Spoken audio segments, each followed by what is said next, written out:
Hi guys, welcome back to my channel. I hope you're having a great day so far and welcome to today's video where I have just had this little number pop through my letterbox. This is the Guerlain Teint Glow foundation. I am very excited. I will never get bored of trying new glowy foundations, but is this one the best yet?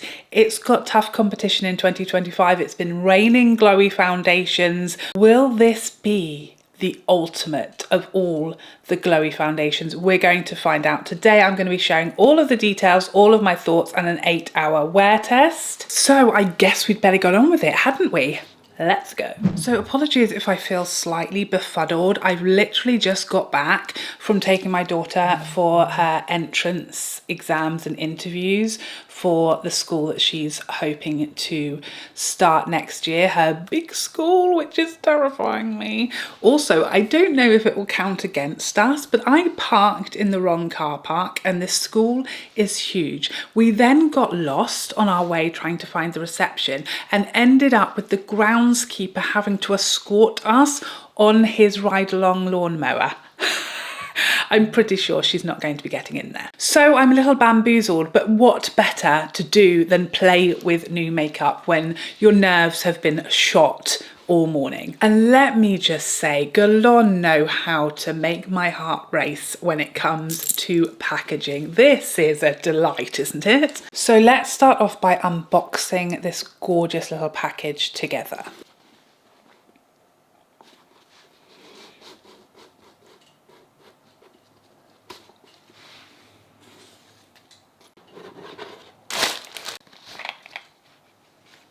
So we have some skincare and fragrance samples. I very much appreciate an elasticated ribbon and bow that is fixed because I'm definitely not one of these people who could whip up a gorgeous bow like that very easily. So I appreciate that I can now pop that back on and it still looks as beautiful as when it arrived through my door. So here is the outer box of this gorgeous Terracotta Le Teint Glow foundation. And here is that stunning bottle inside. Absolutely beautiful bottle with that gorgeous cap detail. My camera can pick that up, I'm not sure. Here you can see it side by side with the original Healthy Glow Natural Perfection Teint Foundation, Le Teint Foundation and the Glow Foundation. So they're very easy to tell apart in the drawer. The matte version has the matte bottle. The Glow version has the glowy bottle and that gorgeous gold pump. So this foundation will set you back £50 for 35 mils and it is available in 31 shades. Now this isn't available in the US yet as far as I can find, but I will tell you the price difference of this one to the original Le Teint is £1. So you may get $1 difference price wise. I'm not sure why, but this was £1 more than the Le Teint, the more matte finish foundation for some reason. So as per the brand, this is a liquid foundation formulated with 95% naturally derived ingredients, ensuring long wearing and no transfer hold. Skin is plumped and glowing with health thanks to this makeup essential that creates a fresh and luminous complexion. So some of the main claims here are that the foundation offers 24-hour radiance and 48-hour hydration, no transfer, long wearing, and ultra buildable. So it seems like they're claiming it's going to have quite a flexible amount of coverage and you can build it as much or as little as you would like. It also claims to have a naturally luminous finish, so I'm not expecting something ultra dewy, and also a barely there feel lightweight on the skin. So it shouldn't feel heavy, it shouldn't feel makeup-y, it should look and feel naturally luminous. Now the first thing I noticed is the shade in the bottle looks quite dark on me. Guerlain is not a brand that is a great for me finding a great shade. So I have the shade 3N in the original Le Teint, the soft matte finish foundation. This looks significantly darker, which makes me nervous. I think it's going to be a bit too dark for me, 3N, which is annoying because I did almost order 2.5N, but I thought, no, I'm 3N in this one. Why would I not be 3N in this one?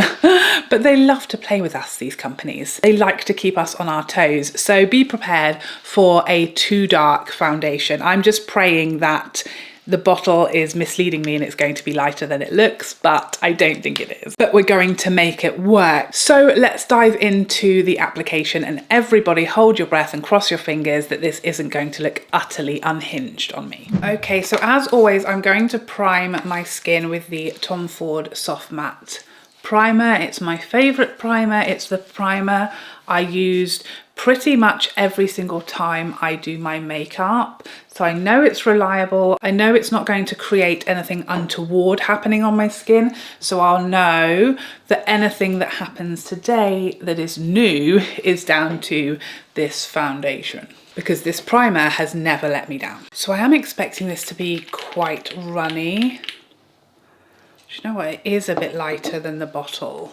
So I think this will be too dark for me right now, but I'm not actually that cross about the shade because it is, you know, we're hotly approaching February, and come March, my skin tone starts to pick up a bit more of a colour, a bit more tan. So this is a very runny, watery foundation, which is what you would expect from the description. It's very lightweight and buildable, so it's also looking a little strange. It's almost looking like lumpy on my palette there, which I haven't witnessed before. I definitely think this is going to be too dark, but we're not a million miles away from spring, so if I really love this foundation, I'm not really cross that it's a little too dark, because this will save me buying my summer shade. So it's definitely one I think I can make work until then.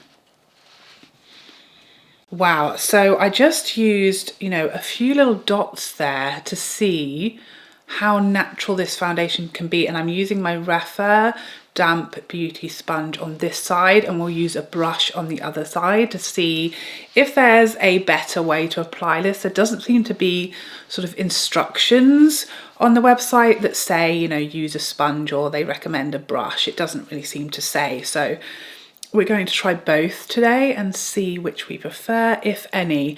This is going on unbelievably naturally. The very first thing I'm noticing is it's looking uber natural. Even with quite a light bit of coverage there, it's cancelled out a huge amount. I'm quite red today. I've been outside with nothing on my skin in quite cold, windy weather, so my skin is a little irritated. So I feel like this is a great foundation for today because it claims to be very hydrating, and this is covered straight away, but without it sort of being heavy or looking makeup-y. It's looking like I'm wearing no makeup, but my skin looks flawless and it looks very natural, undetectable. I am noticing that typical very strong Guerlain fragrance.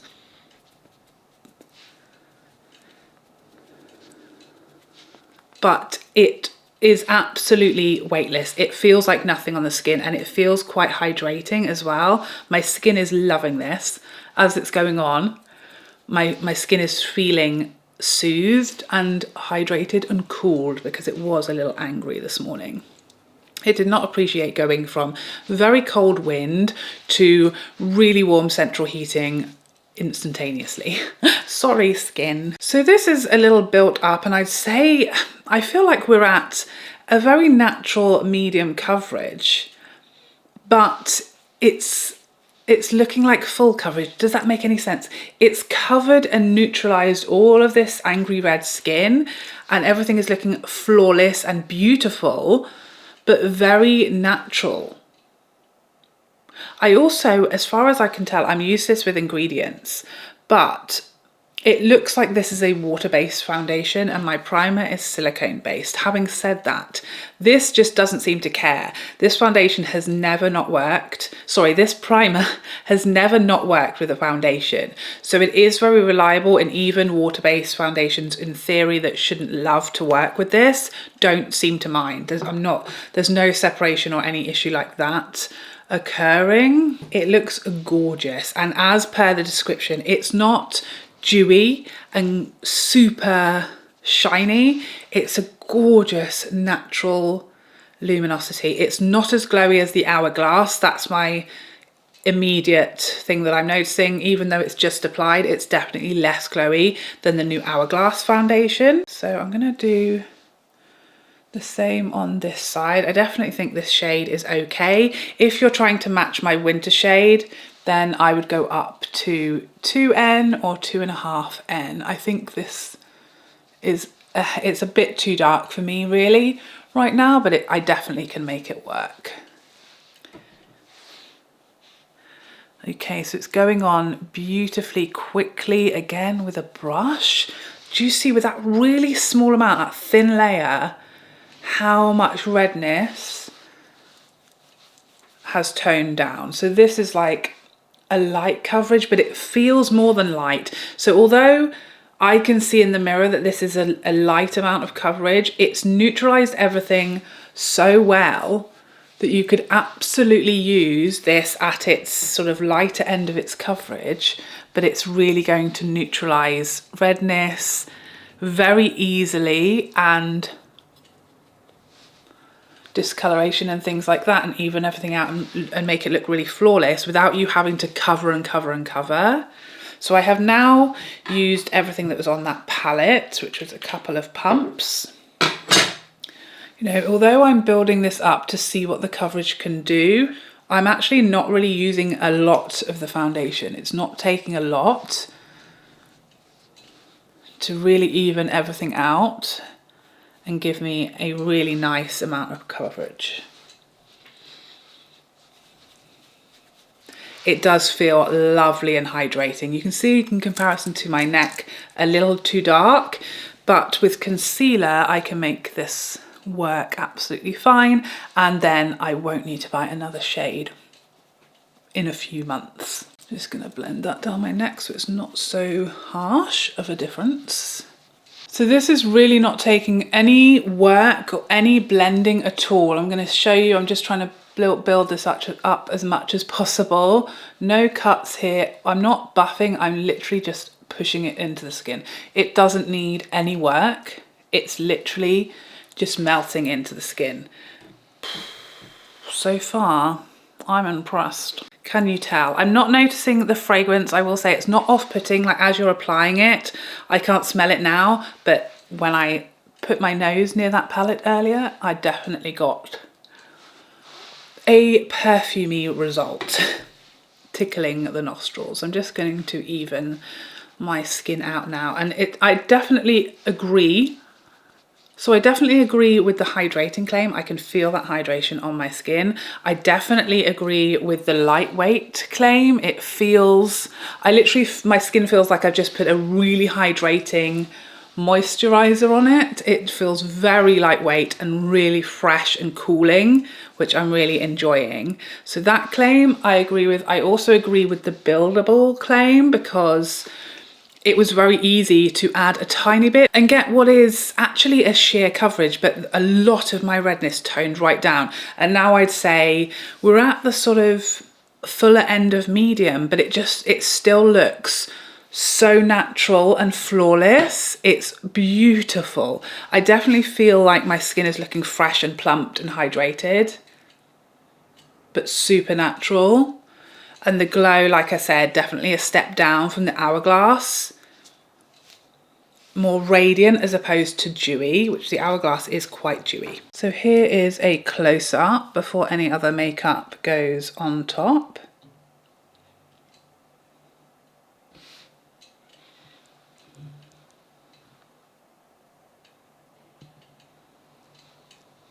I feel like this is the visual representation of giving your skin a drink of water.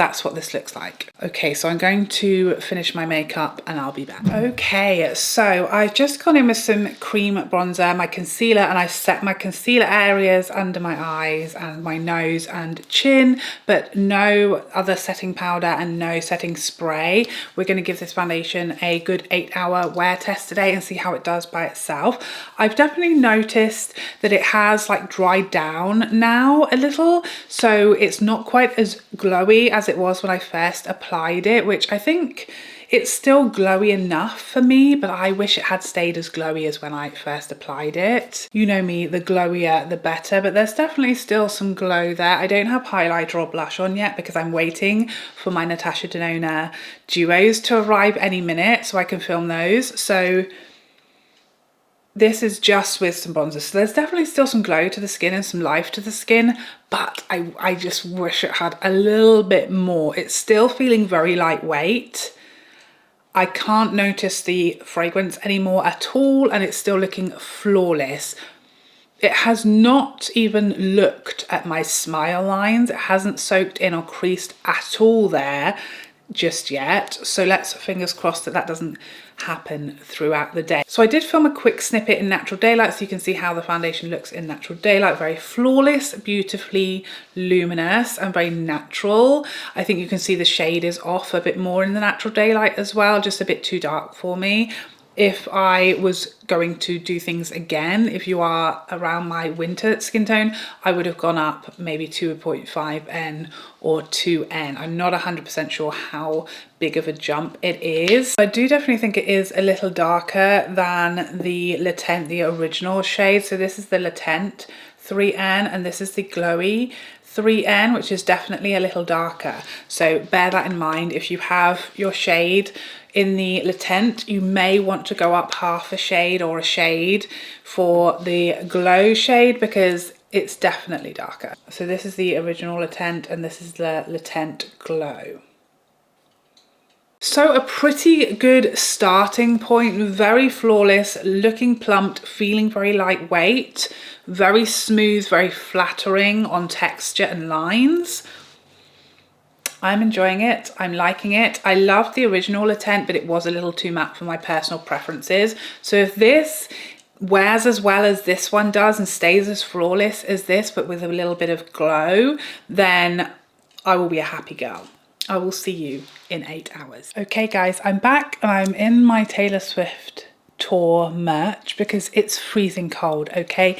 It's about to be almost 7 o'clock, so it's been a day. Okay, I've eaten my lunch, not yet my dinner. I've had at least 36 beverages, some hot, some cold. I've been on the school run. I have filmed another video and edited it. I have been to netball club and dance club, and I'm due my dinner at any minute. It's quite cold and windy here, so it's not humid and there's been no rain or anything like that to really test this foundation, but it has been a cold to hot day as I go in and out of central heating, and then outside is very, very chilly. So not necessarily the easiest of days for this foundation. I also will say I've had a bit of a runny nose because of the cold, and I've just been like dabbing, and there's literally zero sign of anything having been disturbed. My blush is popping. My blush is a little fresher than my foundation because I filmed my Natasha Denona new high blush video after this one, a little while after. So my blush is a little fresher, but everything is looking immaculate. Let's zoom you in a little closer so you can see. I mean, nothing is looking too shiny. That's kind of the first thing that happens with foundations. You know, they start to get a bit too shiny here. You can see it maybe starting to happen. And you can see there's a tiny little bit of glow by the size of my nose, but barely. Their forehead looks good, and there's really nowhere that's fading yet, which is excellent. There's maybe the slightest hint of a bit of fade on the tip of my nose. Like I said, I have been like dabbing that a little today. I did do a transfer test, which I forgot to tell you about earlier. And this does claim to be a transfer proof foundation. I don't think you're going to be able to see, so you might have to take my word for it a little. It went very well. There is definitely the tiniest bit of transfer that I can see on this sheet of tissue paper. This is also like the absorbent kind that has the bobbles, and so it you know, its aim is to suck up and absorb moisture, so it's barely visible on there. I also put this on today, and I tried to be careful putting it over my head, but I did get some transfer around here where it barely touched the foundation. So that is perhaps the one claim that I don't fully agree with, that it is transfer proof, because I definitely got a little bit of transfer on my tissue, and I definitely got some when I took my jumper off, even though I was being quite careful. So it's a very solid start to my relationship with this foundation. There are a couple of negatives or cons to the pros, those being that the shade is slightly darker than its corresponding shade, and I wish brands wouldn't do that. I feel like you should be able to confidently choose your same shade across their foundation ranges and then not experience what I did today, which is it not being the same and that being an issue. That being said, it didn't oxidize, it didn't get any darker across the day, so thank goodness it ended where it began, because that could have been an awkward conversation on the school run. I love the packaging, I love the bottle. It's very luxurious, very chic but understated. I like that we get 35 mils, an extra 5 mils for our money always goes down a treat in this house. I like it when they give us a little bit extra. The fragrance is quite heavy. The coverage and how it sits on the skin is flawless. It's stunning. It's immaculate, in fact. It's very smooth, very flattering. It hasn't soaked into smile lines at all throughout the day, and it's worn incredibly well for a more luminous foundation. That being said, the negatives, so we've talked about the shade. The other thing that I don't love is that it's not quite as glowy as I wish it were. When I first applied this, it was like my foundation of dreams, but as it dried down, it's more of a satin finish, I would say, than a glowy or luminous, radiant finish. It does get described in a few different ways on their website. You know, in one place it's a natural finish, and then it talks a lot about radiance and luminosity. So it's as far as exactly what the finish claims to be. But to me, it is more on the natural side, naturally sort of soft bit of luminosity than it is glowy, luminous. It's nowhere near as glowy as the Hourglass. It's not as glowy as the Charlotte Tilbury Beautiful Skin.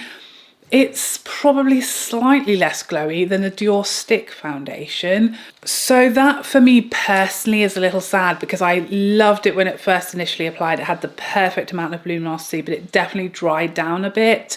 So it's not tacky, even though I haven't set it, but I'm missing just a little bit more glow. Would have been perfect for me. And I feel like when you have a matte foundation and then you release a glowy foundation, it should be glowy, not just like there's like a whiff of glow. I want it to be glowy. We've got matte. I want glowy, not just like vaguely we can see a little bit of luminosity. You know what I'm saying? So slightly disappointing for me with the amount of glow once it's set down, but a gorgeous foundation, beautiful coverage, very, very natural on the skin, very buildable, very flattering, very mature skin friendly. Lots of good in this first try of this foundation. So of course, like with any foundation, I will continue to use and wear this and compare this to some of the other foundations that have launched recently until I get some more comprehensive thoughts over the next few weeks. And I'll let you know how I'm getting on in my monthly roundup with all of these new foundations. Should I do a roundup of all the new foundations as a standalone video, a ranking perhaps? Let me know. It does take me a little longer to get those thoughts together because I need to go back and forth wearing and trying all of those foundations out, and there's been so many. It may take me a little bit of time to get to that, but let me know if that would be helpful to you. But there you have it. Those are all of my thoughts on this new Guerlain Terracotta Le Teint Glow foundation. I hope you enjoyed this video and found it helpful, and I would love to see you in the next one. Otherwise, take care for now. Bye bye bye bye.